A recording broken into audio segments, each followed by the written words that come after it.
Brewbound's ongoing coverage of how the beer industry is responding to the impact of the novel coronavirus disease, COVID-19. My name is Justin Kindle, and I'm the editor of Brewbound, and I'm in Watertown, Massachusetts, in my tiny studio apartment.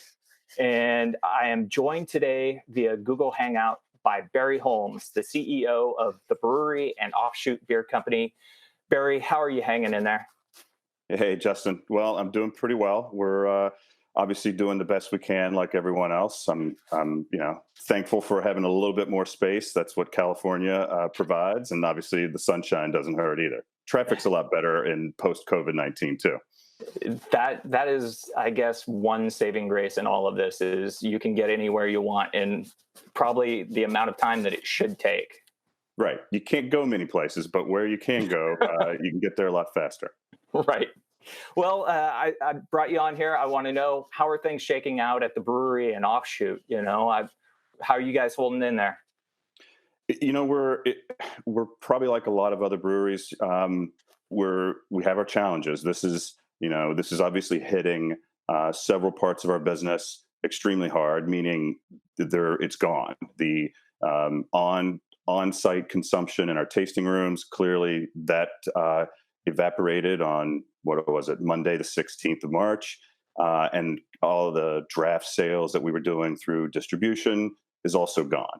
On the flip side, thankfully, in our multi-channel business model, we're doing really well on a direct-to-consumer basis, and our business in the grocery channel or off-premise has been doing well. So it's a big challenge, but thankfully it's mixed, and we're just looking at it as that's the situation we have right now. We know things are going to change and evolve quickly, so try not to freak out. Try to stay safe, and then take advantage of some of the opportunities we have, and prepare for the future as if this will lift and we will live to fight another day. Between your own premise tap rooms and the on-premise business that you guys have, how much of your business was taken basically overnight? So between those two, and when you net out that, it's roughly 20-25% of the business, of that part of the business that just doesn't exist right now. And what we're trying to adapt to as quickly as possible is all those other pieces I mentioned. Having some of the consumption is just getting shifted. I don't know whether people are drinking more or less, but we know that consumption is getting shifted to some of those other areas. So we're just trying to shift our production and our mix to adjust to that, and try to make up for that 20-25% hit that we're taking right now, knowing that we're going to continue to eat away at it and get better. And then when things do get lifted, hopefully come out of it stronger. Losing a quarter of your business in a very, very short amount of time. What tough decisions did you have to make after that? How do you push the business forward losing a quarter? We've approached it as it forces you to get much, much closer to the business. It forces you to manage your cash very closely.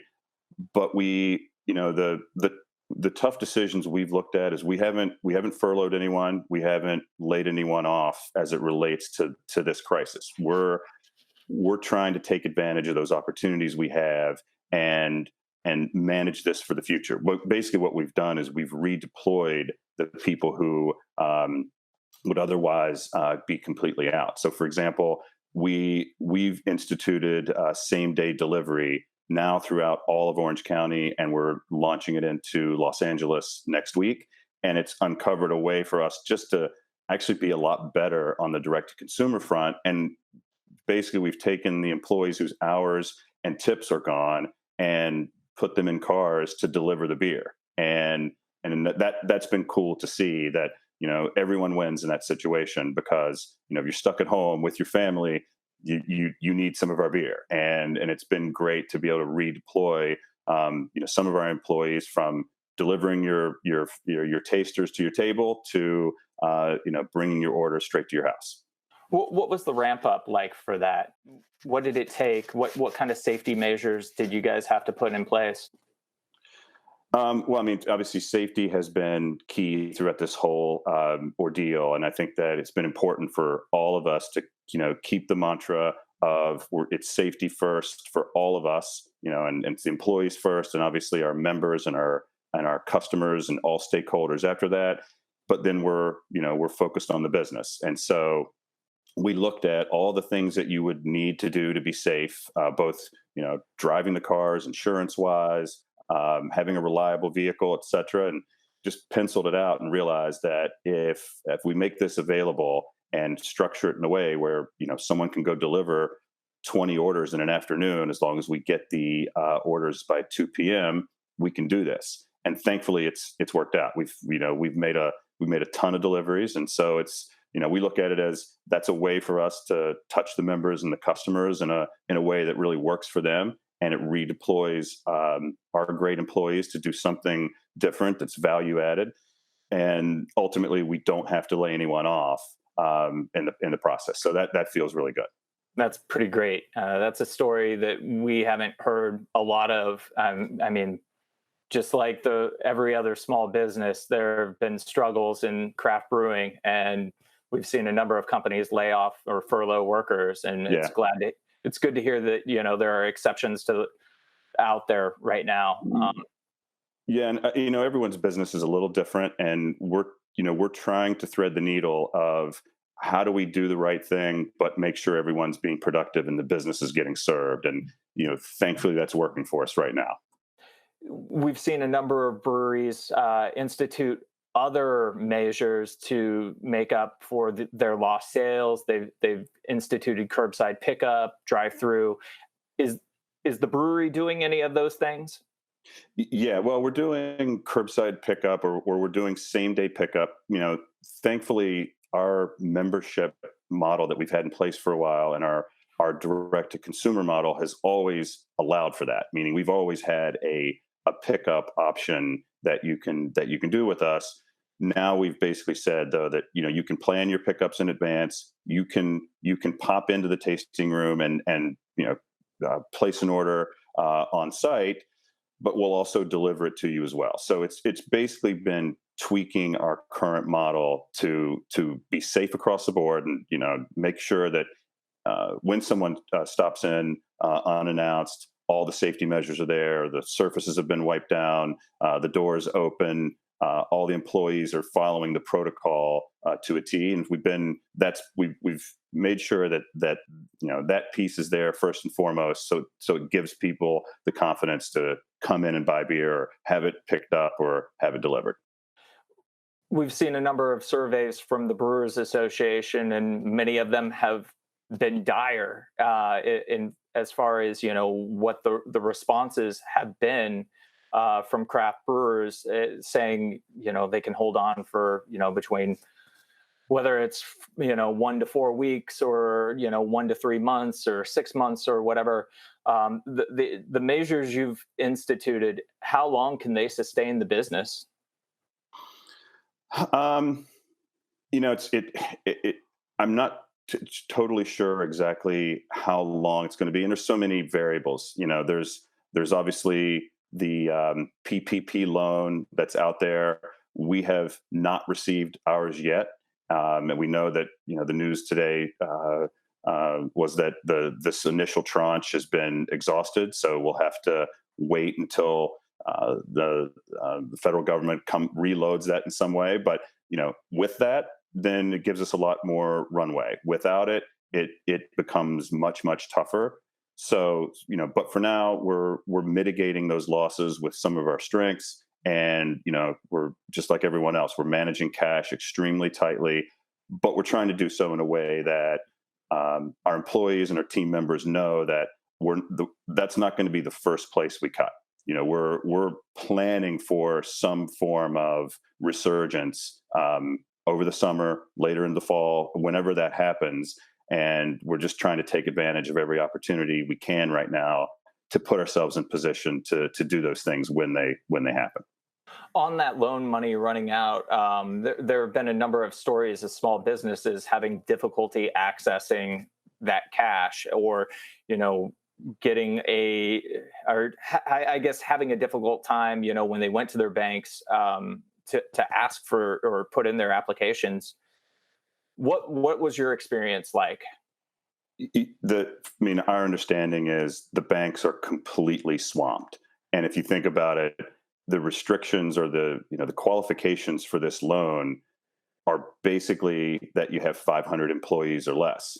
And so that means there's nearly every company out there is going for this, regardless of whether you have an enormous impact to your business or if you have a business that is actually thriving as a result of this. So, I think anytime that the government makes a move, it's a bit of a one size fits all blunt force option. Just like, hey, you're all shut down, and now here's our loan option. And I think everyone's grateful to have it, but knowing that the it had to be done so quickly, banks weren't prepared for it. And as we now sit, we got our application in day one, and we have not been approved, have not been funded. We'll now have to wait until something else comes available. Just like I'm sure there are a lot of other breweries and a lot of other businesses in the same boat. Absolutely. Well, you mentioned the brewery's membership base, and you guys have been known for building a very nice one and having that direct to consumer piece of your business as sort of a key point. How has that helped the business in the midst of staying at home and social distancing? Well, I think it's always been really central to the Brewery and Offshoot's business model, and when times are great, when you have a direct relationship with members, and I think members and customers are obviously different. Members will give you direct feedback, and obviously it's a much more efficient means to market. But now, when you can't enjoy a beer with some friends outside or in a bar or anything else, and you're confined to your home, I think we know now just how essential and important beer is. And so having that model built in, we feel like, and we hear from our members daily that, we're bringing a little bit of sunshine into an otherwise pretty bleak experience right now. So having a base of members who know how to get onto your site and know how to place orders, it's now just on us to continue producing great beer and executing so that we can give them what they want. Are more people able to sign up? Can more people get in on that? To a degree. I mean, the majority of our membership base is annual, and so that's pretty locked right now. But we do have a lot of options that allow people to get onto our site and buy beer directly. So we have a lot of beers that are exclusive to members, and then we have other more experimental beers that are sold direct to consumer only, so not into the wholesale channel, but it does give the ability for people who aren't members to sample some of our beers. Do a lot of pastry stouts that we release every month, a lot of offshoot hazy and double hazy IPAs and hoppy pills and things like that we do on a monthly basis. And that's been a way for people who aren't members to get exposure to the brand and our beers. And then, as we have signups for 2021, which will come available in September, October, it gives us more people to talk to. For brewers who are in states that are able to do memberships and sell direct to consumer and ship, what advice would you give them on getting into that business? Well, I mean, I think it's extremely valuable, but it's also it's tough, and it's completely different when you're going through distributors to ultimately sell to retailers to ultimately sell to people. When you're just going straight to the people, it doesn't happen overnight, and you have to be able to communicate with that group of people consistently, so that you can explain the value proposition. And I'm a big proponent of direct to consumer sales in any business, because when you can talk directly to someone and then have them be a member of your company, it creates more of a family, and you get great feedback on how to what adjustments to make and how to serve them better. but it's an uphill climb. Making sure that you've got the right experience digitally and that you can fulfill that the right way. It's not easy, but it's well worth it. We talked a little bit about Offshoot, which is a canned series of beers that didn't match the brewery's profile of offerings. It's a complete brand into itself. How Right. has that helped fortify the business in this time? Yeah, this has been, there was a pretty funny joke from way back because Patrick, before I started, little did I know, Patrick had repeatedly said, I will not do an IPA, or the brewery will never do an IPA. And I kind of assumed no one would remember this, and I was dead wrong. Everyone remembered this. So hence the name Offshoot Beer Company and a brand unto itself. But that's been a boost to our business across the board. And honestly, it's been great for members of ours who love what we do on the sour and wild side. They love what we do on the barrel side. This has been another option that they've enjoyed, but it's also appealed to people who may not have been interested in those other beers in the first place. And so, it's been a great way to round out our portfolio and our business. But right now, having that business growing like it is and contributing like it does, if we didn't have it, it'd be a different story. How much of the business is Offshoot now? Um, Offshoot is creeping up on 40% of the business, 35% of the business, but growing extremely fast. We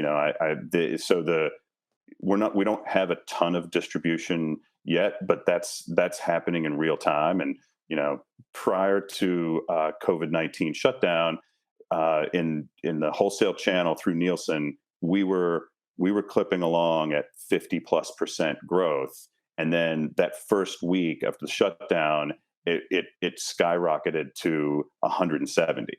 And so now that our big challenge is to shift production, shift our packaging to make sure that we can keep up with that demand. And in what ways, I guess, are you ramping up Offshoot in this time? Well, I think there's some of the trends that I know you guys have reported on, and we've seen too, which is your certain brands are brands that are already well established, that have a measure of trust with certain people. Those brands are accelerating at a much faster rate than, say, a new item or a more experimental item, and which completely makes sense from a consumer behavior standpoint. There's so much uncertainty in the world. If you're going to buy, if you're in the grocery store and they've run out of meat and chicken, and you're just going to run over and get a beer, you might just go for the one that you've heard of before, you've had before, as opposed to experimenting. Mm-hmm. And we've seen that for sure. That within the Offshoot lineup, we currently have 3 beers: Relax, Retreat. So Relax is a hazy IPA. Retreat's a hazy double IPA. And then we have one that we had just launched, Unwind, which is a hoppy pills. It's a great beer, but it's so new that it's tough to get anyone's attention right now on things that are new, especially talking to a buyer and having them make a decision. Most all the resets have been delayed, and any buying decisions, salespeople are having a hard time talking to a buyer, et cetera. So Relax and Retreat are accelerating quickly, and Unwind's doing really well, but it's been hard to ramp the distribution of a brand like that. So that's one of the bigger challenges we see with what's going on right now. I was going to ask what you were hearing from wholesalers and retailers right now as far as what they want in their stores on these shelves, and what they can take. I think retailer discussions are hard to come by. They're especially grocery stores. It's weird for them right now. Their businesses are through the roof, but they're also, that's a danger zone in a lot of ways because, lines out the door, and they've got a lot to manage. So they're certainly not going to be doing resets right now. From a logistics and a safety standpoint, that doesn't make any sense.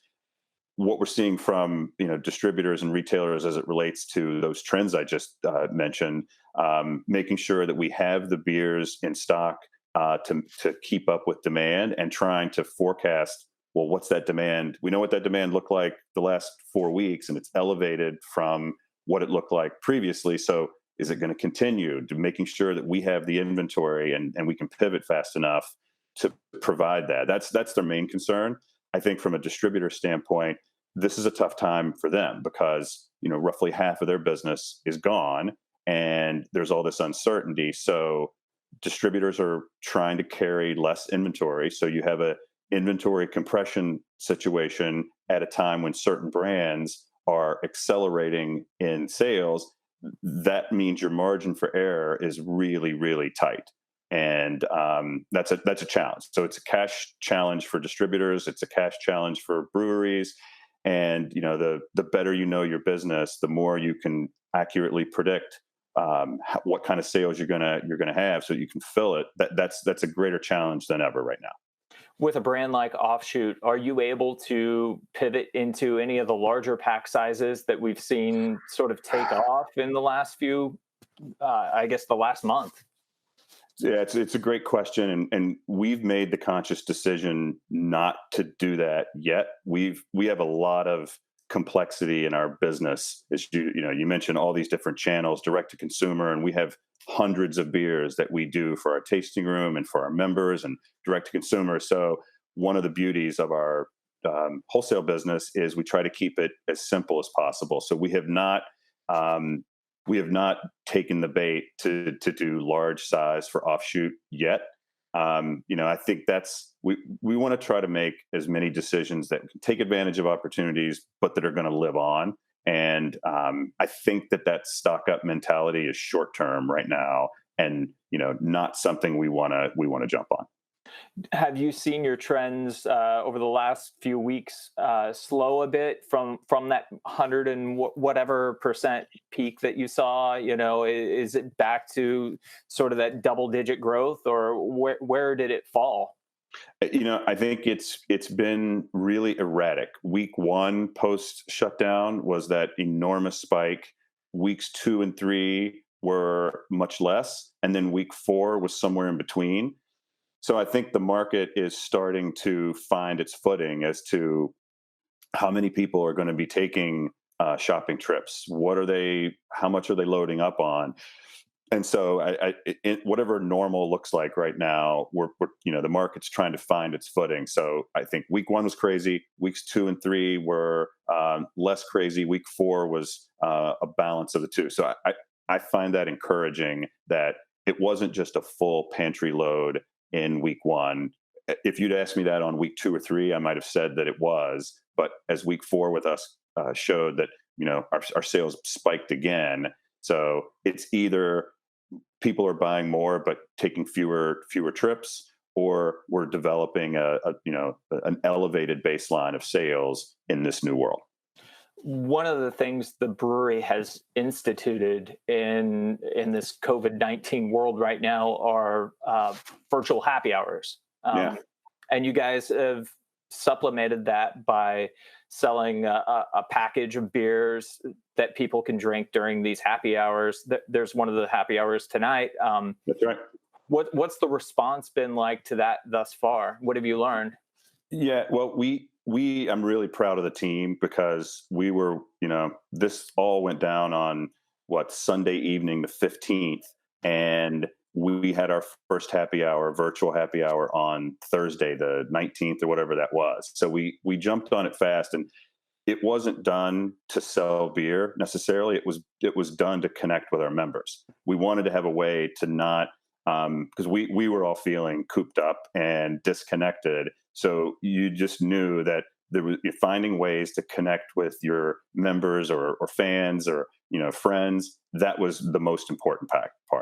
Once you get into that rhythm and you realize it was really well received, our team had fun with it. The people who watched it had fun with it.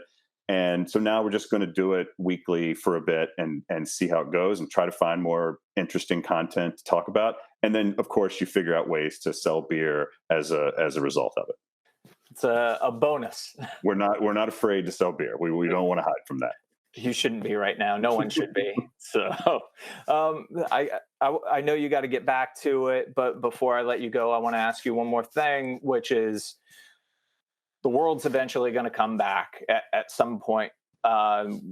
We obviously have no idea what that looks like. You're in California. Gavin Newsom, the governor there, has laid out his vision for what a post COVID-19 California looks like as far as on-premise businesses, from disposable menus to servers with gloves and masks to temperature checks, whatever that may be. Yeah. So if you, and I'm sure you are thinking about this because you have to, what does a brewery tap room look like in once the on-premise returns? Yes, I mean, you take today's state where, let's call it 100% lockdown. All we can do is pick up and delivery. So we're trying to make the most of that world. And then as those, as the restrictions are lifted a bit, we'll just have to look at what those restrictions are at the time, and then follow our model of we have to stay safe and we have to take advantage of all the opportunities we have and serve our members and customers, et cetera. So that's probably going to mean, yes, you're open, but the servers have to follow a lot of protocols. The guests are going to have to follow protocols. There's, whether it's going to be 6 tables 6 feet apart, capacity limited, et cetera. We know that with any of those restrictions, it means that naturally that business is going to be less than 100% of what it otherwise would. So we basically want to say, well, what's that new, what are those new limitations? And let's do the best we can with that and continue to find opportunities through delivery and wholesale and other areas to balance the whole business out. How willing do you think consumers will be to come back initially? I think you're going to have, they're going to have different types of people. I know personally, I can't wait to go somewhere else and do something else. And if it means I'm sitting somewhere with a beer, I know you're going to have a lot of people who jump at the chance, and then there's going to be some people who are much more hesitant and much more reluctant. And I think society has had plagues before, and they've had viruses before, and eventually human nature wins out, and that keeps us optimistic and inspired that eventually people need to be around other people, and they need beer to stay happy. And so if ours can be an interesting option for them to sit down together and enjoy it, that we think eventually that's going to happen. You just don't know what the curve's going to look like and what the path's going to be to get there. Right on. Well, thank you very much for taking the time out. This has been great. No, thank you, Justin. Good luck with the move. Thanks, man. I appreciate it.